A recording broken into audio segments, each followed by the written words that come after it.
So today in Photoshop, we're going to see how to manipulate multiple exposures to create one single fake long exposure. And on the screen is the finished version of the process I'm going to show you. Combining multiple 30-second exposures, I can create a simulated 150-second exposure.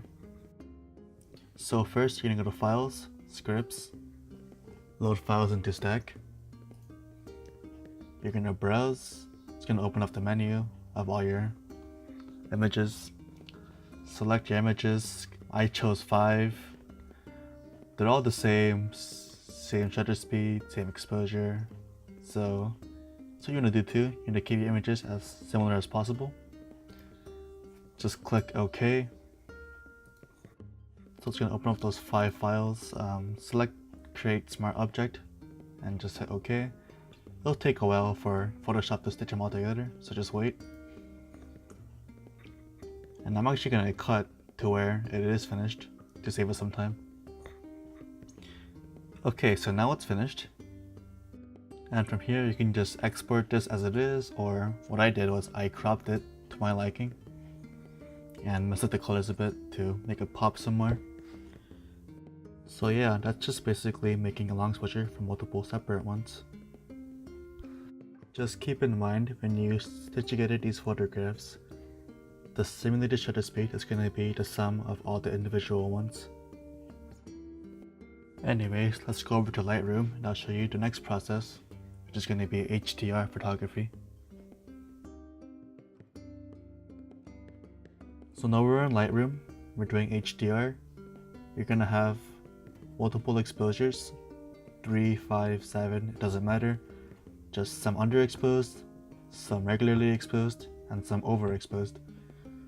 So you're going to select them all, right click, Photo Merge HDR. And Lightroom is really nice because it does like all the work for you. Just gotta wait. Of course there's the deghosting effects, which is just basically if anything's moving, we'll try to correct it.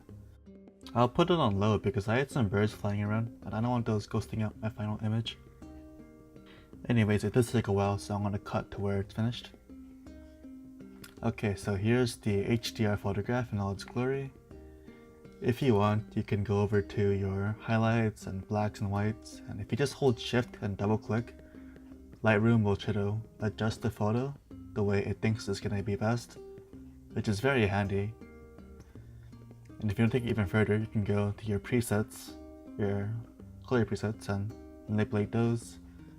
I didn't like too many of them, but I did like this one. So that's the one I'm going to use on my final image. You can export it to go to Photoshop, just what I did, crop it, and yeah, that's basically HDR photography. You just bracket images from overexposed, regular to underexposed, and you just combine them.